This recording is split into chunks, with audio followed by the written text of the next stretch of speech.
sama mas saya, mas guru ini dipegang. Nah, dipegang, Cak, delok Cak.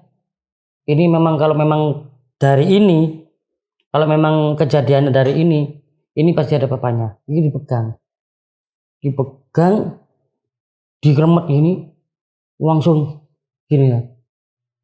Dipegang pertama biasa, langsung dia tidak tahu saya memejamkan mata, digegem langsung gini, dan tangannya ini melepuh. Melepuh tangannya. Panas bagaimana begini? Panas, merah, bukan hanya melepuh. Merah, melepuh, katanya kayak megang api.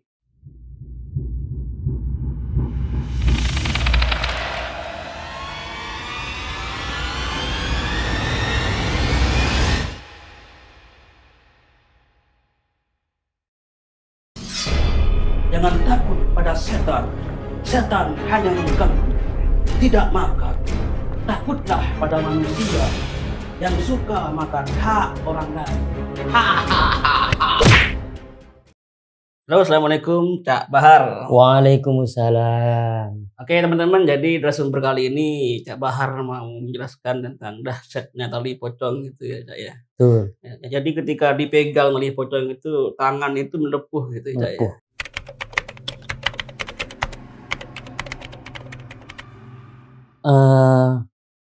Sebelum kejadian fenomena tali pocong ini, 2 hari sebelumnya itu kita mengikuti salah satu event di Kabupaten Probolinggo, tepatnya di salah satu pondok pesantren di wilayah Tiris namanya. Gitu. Event apa itu? Event Festival Al-Banjari. Grup saya itu namanya Al-Abror yang biasa mengikuti event mulai tingkat kabupaten, provinsi, sampai kemarin itu terakhir di tingkat nasional di Python kemarin. Iya. Dan kejadian ini yaitu di Tiris namanya. Jadi sekitar jam 4 sore. Jam 4 sore kita sudah mempersiapkan semuanya, apa yang dibutuhkan untuk Festival Al-Banjari, mulai seragam, rebana, kita cek semuanya, itu tidak ada kejanggalan satu apapun. Nah, tapi yaitu kita berangkat jam 4 dari Lumajang, itu nyampe Klenang, nyampe Probolinggo ya. Iya. Nyampe Klenang itu kisaran ba'dal maghrib. Ba'dal maghrib. Itu seharusnya kan kalau kita mau ke Tiris itu kan ngiri dulu, nganan ya. Dari Klenang itu biasanya nganan kalau ke Tiris. Tapi kita mengikuti map akhirnya kita terus. Berarti pada pakai map. Ini berarti nggak tahu tempatnya di mana, berarti? Nggak tahu kita. Berarti dapat undangan dari mana itu? Kita undangan itu lewat kita tahu dari grup WA. Grup WA forum informasi Festival Al-Banjari Sejatim. Kok ada brosur, kita ikut di situ. Dan kebetulan kita nggak tahu Klenang itu Tiris itu di mana, nggak tahu. Iya. Berarti pakai map itu ya, Google Map itu. Pakai map. Di situ ada kita cari di Google daerah Tiris, pondok pesantren apa gitu ya. Iya. Akhirnya kita ikut map itu. Kita asik aja kok ke Probolinggo kok jauh banget gitu. Dan kejanggalan itu mulai terasa. Ada salah satu teman saya, namanya Mas Irfan, kita sebut nama enggak apa-apa ya. Iya, enggak apa-apa. Salah satu anggota saya, suara 2 dia itu. Tiba-tiba itu mual. Padahal dia itu enggak gampang mual. Tiba-tiba mual, kemudian muntah. Muntah, dia itu muntah di pinggir jalan, itu melihat salah satu kejanggalan itu, yaitu katanya sih. Iya. Nah, saya itu sebenarnya kurang percaya sama gitu-gituan. Namanya Irfan itu pengakuannya itu melihat penampakan pocong itu dengan tanpa kepala. Tanpa kepala? Jadi kayak bungkusan sak itu. Iya. Tanpa kepala. Iku sak apa temenan dilempar pakai batu oleh Mas Irfan ini. Iya. dilempar pakai batu, blek, tiba-tiba goyang. Padahal batunya kecil. Dia ketakutan masuk lagi ke mobil, kita teruskan perjalanan. Cerita ke Caca ini kalau ketemu dengan hantu itu. Ceritanya ke saya. Saya bilang gini, kamu jangan bilang siapa-siapa. Iya, Takut teman-teman yang lain takut lah. Kemudian gini, perjalanan itu kok semakin lama kok semakin jauh. Saya lihat jam. Iya. Saya lihat jam, ternyata kok sudah jam 9:30. Padahal logikanya mulai jam 4 sore. Jam 4 sore. Itu jam 10 seharusnya sudah ada di tempat Vesban itu ya. Iya, harusnya jam 8 sudah ada di lokasi Vesban. Itu kok sampai jam 10 gitu. Selama berjam-jam itu, kita itu tidak menemukan orang di depan. Kanan kiri itu nggak ada perumahan dah. Nggak ada. Waduh. Itu. Kita sudah merasa tidak nyaman. Akhirnya kita berhenti. Kita berhenti di tengah hutan itu. Di tengah hutan. Kenapa kok berhenti? Kenapa itu? Karena gini, ini tidak bisa diteruskan kalau gini terus. Ini tidak nyampe-nyampe karena ini sudah jam 10. Oh gitu ya. Oke. Takutnya teman-teman sudah curiga.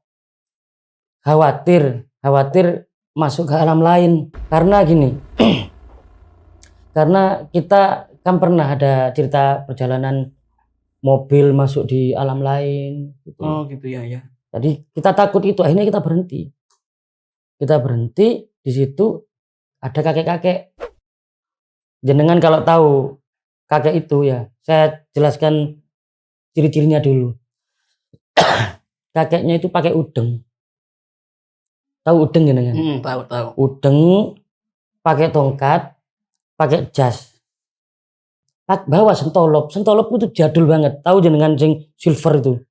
Oh, yang besar, iya, besar. Pakai itu. Ini kok aneh ya? Ini kok aneh ya? Karena penampilannya itu jadul banget gitu. Akhirnya orang itu bilang gini, mau kemana dek? Nyamperin kita. Ke mobil. Mau kemana kamu dek? Bilang gitu. Saya mau ke Tiris. Jangan diteruskan lewat sini. Bilang gitu. Itu pakai bahasa Madura. Iya. Ya, pakai bahasa Madura. Bahasa Indonesianya kayak gitulah. Jangan diteruskan lewat sini. Ayo putar balik sebelum terlambat gitu. Terlambat maksudnya? Ya saya nggak tahu sih kata-katanya kayak gitu. Sebelum terlambat. Mungkin kalau diteruskan mungkin kayak gitu terus gitu. Akhirnya kita putar balik mobil. Lah, kita mau minta apa ya? Terima kasih. Mau mengucapkan terima kasih, orang itu sudah tidak ada. Wah, udah hilang. Entah itu lari, entah itu apa. Kita cuma membelokkan mobil. Kita mau mengucapkan terima kasih, orang itu tidak ada. Ya udahlah, kita langsung balik aja. Karena itu sudah jam 11. Nah, kita putar balik jarak 50 meter, belum 100 meter. Ternyata jalanannya itu bukan aspal. Yang kita rasakan selama itu aspal. Enak gitu ya? Enak. Nggak ada gejrotan terus, enak. Sehingga teman-teman tidur semua di mobil. Tapi ternyata setelah balik arah, itu kok tanah semua. Dan itu sempit. Sampai itu ngepres, nggak bisa dilewati motor. Yang mengagetkan lagi, ternyata kita itu bukan hanya di hutan. Tapi itu kita ada di gunung. Oh, di gunung? Di gunung sudah. Gitu. Padahal waktu itu perjalanan itu tidak ada naik-naiknya. Lurus, enak, datar. Ternyata ya itu setelah kita turun itu ternyata gini. Setelah tahu kalau itu tanah, teman-teman sadar semua. Memang di perjalanan itu kita seakan-akan dibuat ngantuk. Kita satu mobil muntah semua. Satu mobil, termasuk supirnya sendiri. Kaget. Muntahnya karena bau apa gimana? Gak tahu, tiba-tiba muntah semua. Gitu. Kemudian kita turun, itu kita nyampe di Kecamatan Gading ternyata. desa Wangkal. Sekitar beberapa 1 jaman itu. Karena jalannya tidak enak. Ternyata kita itu menemukan jalan setelah 2 jam. Jadi jam 12:30 kita menemukan jalan yang asli mau ke Klenang, mau ke Teresadi itu. Iya. Ternyata banyak rumah itu setelah masuk pedesaan. Nyampe sana kita jam 1. Acara mau selesai. Acara mau selesai, kita tampil langsung pulang sudah. Karena teman-teman tampil tidak maksimal. Karena kondisi shock. Iya benar. Gitu. Sampai jam berapa berarti acara di Vespan itu? Acara di Vespan itu sebenarnya sampai jam 3. Tapi kita langsung setelah tampil, kita tidak mau makan sudah langsung pulang. Gitu. Karena nomor 1 teman-teman sudah shock, bingung, tampilan tidak maksimal, dan tidak mungkin lah kita mengharapkan menang di situ, tidak mungkin. Sudah pulang aja. Awalnya sudah begitu ya. Iya. Banyak kejadian gitu. Ya. Okay. Kemudian sampai rumah saya itu jam 3. Nah ini kejadian yang beruntun di Tali Pocong ini. Kita itu sampai rumah jam 3, teman-teman langsung balik, saya tidur, langsung kesirep, bangun jam 5. HP sudah tidak ada, HP 3 tidak ada. Rumah saya kemalingan, kemasukan maling. Motor saya itu ada di ruang tamu, joknya itu disobek-sobek. Waduh. Gitu. Besoknya saya itu cerita ke teman-teman. Nah, cerita ke teman-teman, ada salah satu murid saya itu kebetulan dia itu indigo.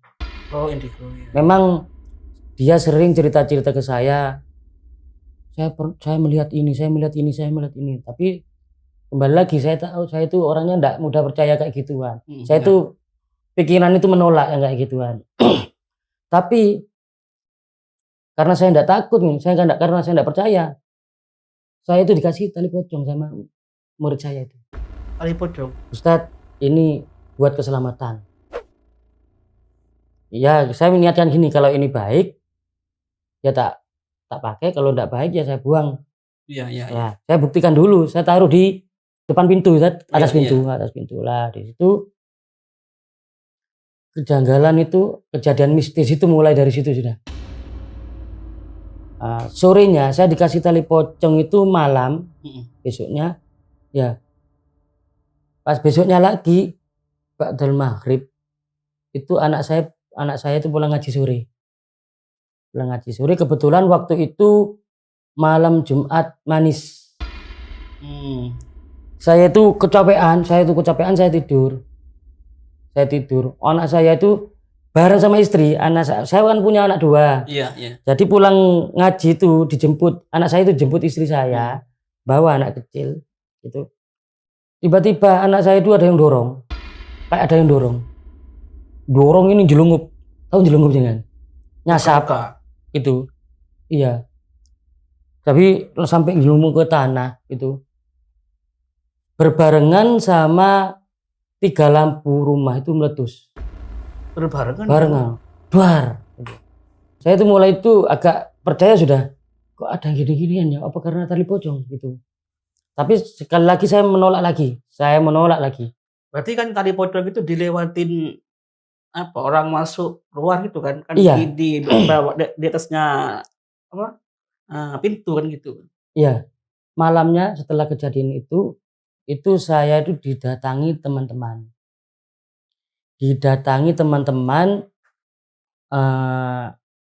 Ya salah satu klub Vespan itu. Klub musik. Ya, saya kan juga ngeband juga. Juga ikut band. Nah, ikut band. Jadi teman-teman itu ada 7 orang ke rumah.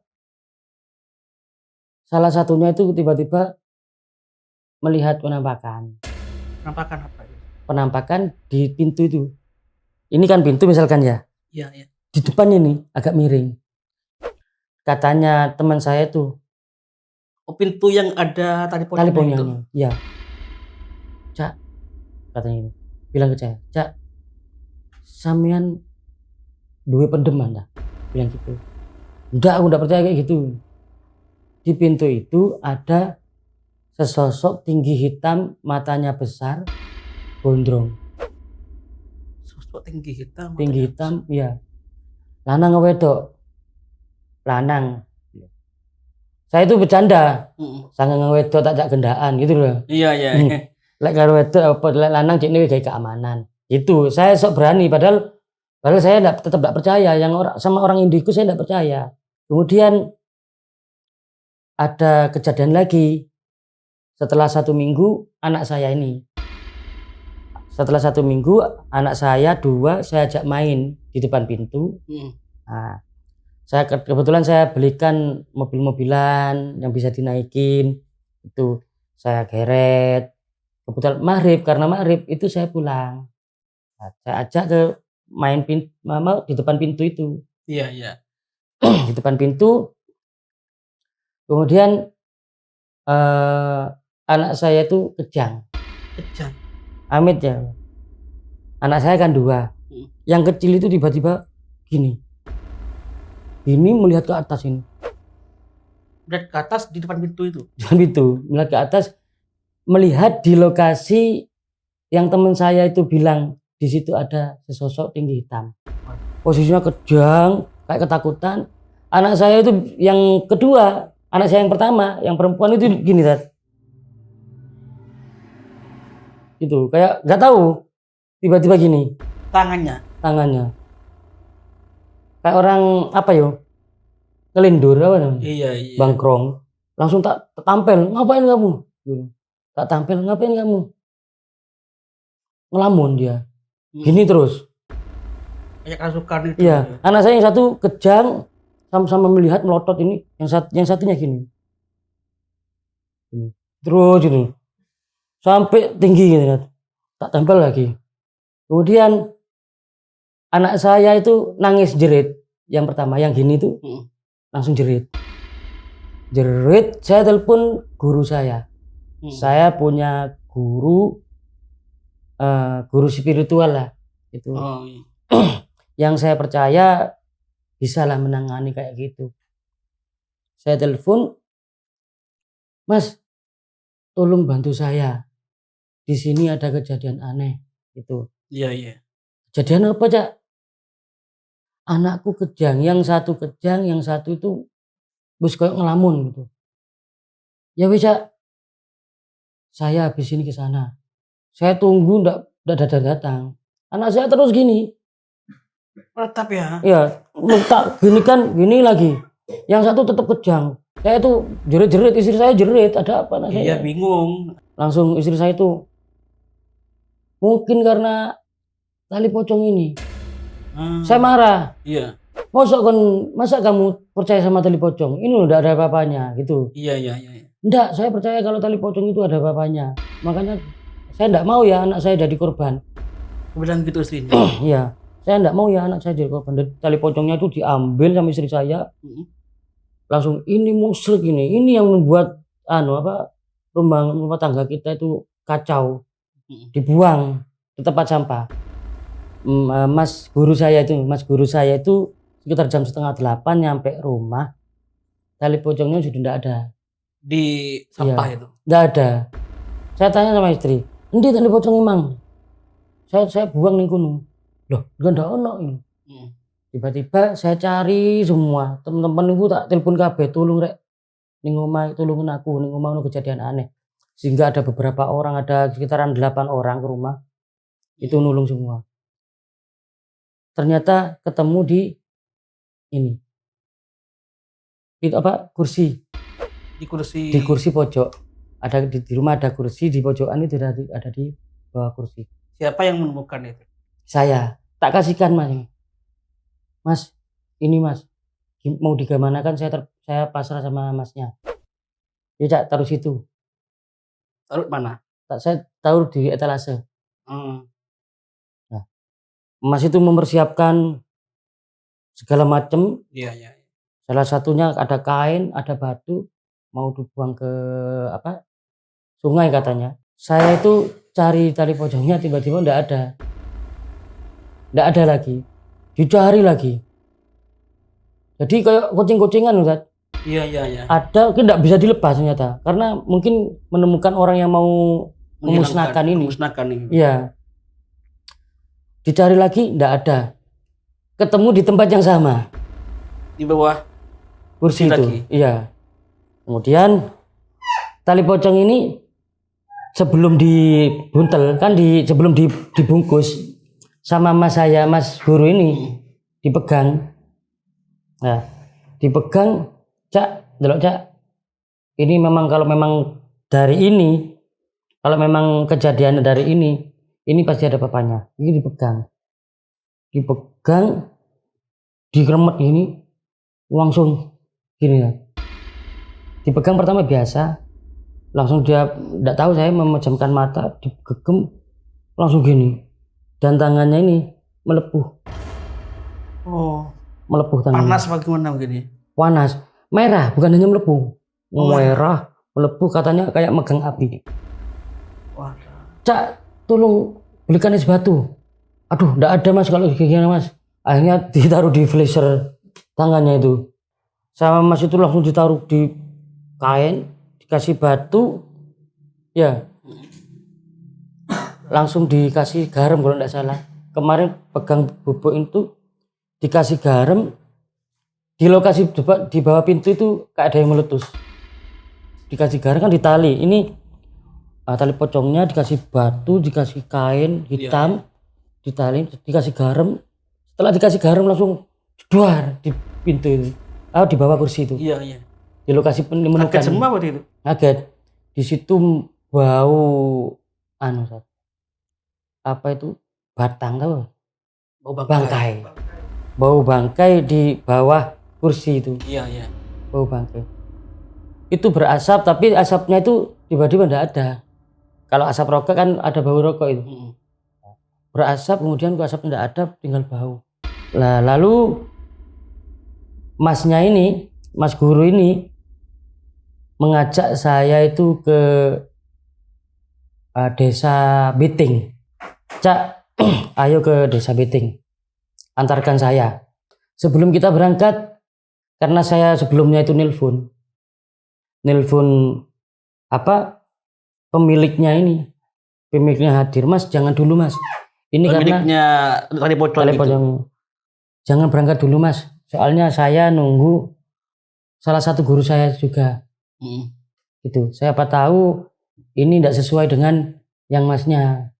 Coba diomong dhisik iki. Khawatir kembali lagi. Iya. Akhirnya Mas itu datang, Mas satunya. Panggillah Pak gitu ya. Karena agak tua. Diambil, bilang gini, oh enggak apa-apa, enggak ada apa-apanya ini. Dibuka, enggak ada apa-apanya itu, enggak ada apa-apanya ini. Tahu di atas saja. Di atas saja, enggak apa-apa ini. Meskipun dibuang enggak apa-apa ini. Loh, Pak, ini tangan saya sudah melepuh, Pak. Bilang gitu. Oh, enggak, itu sugestimu aja.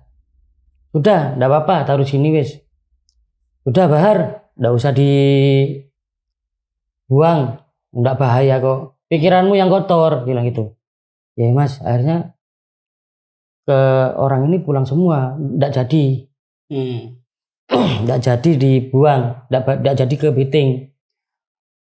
Pas malam hari jam 12, Pak ini ya, Pak guru saya itu nelpon, Bahar, jangan dibuang ya. Loh, tadi yang disuruh buang itu? Iya, kenapa Pak? Ini khodamnya itu sudah ke saya. Saya tidak mampu. Bilang gitu. Jangan dibuang dulu. Besok kalau mau buang besok aja. Kamu jangan buang sendirian. Jangan taruh situ, kasihan anak-anakmu. Kasihan anak-anakmu, kasihan istrimu, kasihan kamu juga. Kasihan tetanggamu, banyak gangguan gitu. Gara-gara tali pocong itu. Tali pocong itu. Kemudian besoknya ya kita bungkus lagi sama Mas saya yang nomor 1, Mas guru ini, itu dibawa ke sungai. Yang sungainya tahu seneng Sungai Wonorejo jenengan. Jembatan Wonorejo masuk ke Beting kan. Masuk ke Beting itu ada sungai, sebelahnya itu ada kuburan. Itu dipegang semua bareng-bareng. Nggak tahu baca apa, kemudian dibuang ke sungai. Dibuang sungai, blek, geblak semua. Nah, setelah itu kami memutuskan untuk pulang. Oh, pulang ya. Pulang karena kondisi mas-mas dan teman-teman itu kan ada 8 orang. Itu sakit perut semua, sudah lemes semua. 8 orang. 8 orang. Yang paling parah ini yang membuang mas guru saya nomor 1. Iya. Sama yang kedua. Sampai gimana itu parahnya? Gini, nggak sakit perut, cuma lemes, nggak punya tenaga. Sampai meluk saya gini, saya mau ngelepak ya, mau semaput. Waduh, akibat buang tali pocong itu. Iya. Dan pemilik tali pocong itu sakit perutnya sampai 2 hari. Itu. Saya terapi nggak bisa. Nah, nyambung lagi ya. Ada di rumah. Sampai ada di rumah. Kita ngaji bersama. Ngaji Yasin sama tahlil, karena kita nggak tahu siapa pemilik pocong itu. Ternyata masnya itu kan memang punya kebatinan. Bilang gini, Cak, kenapa saya buang ke situ? Karena yang punya tali pocong, pemilik tali pocong, pemilik pocongnya, orangnya misalnya, itu dikuburkan di kuburan itu. Di kuburan, iya, pinggir sungai itu. Nah, dan meninggalnya itu katanya itu bunuh diri di sungai itu. Waduh. Kok tahu sama Mas? Saya tadi selama lemas itu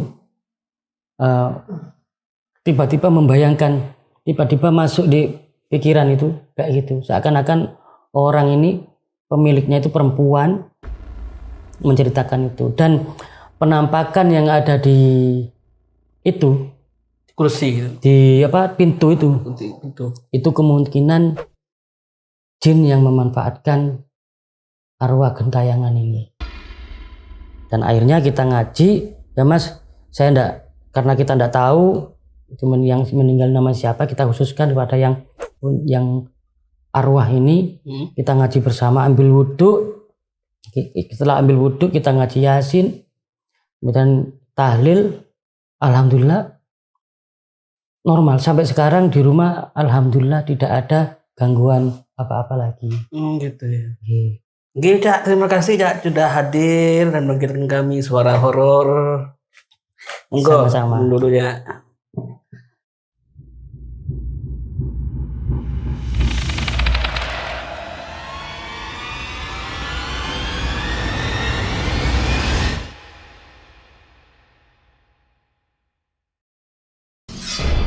Jangan takut pada setan.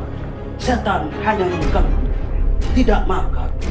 Takutlah pada manusia yang suka makan hak orang lain.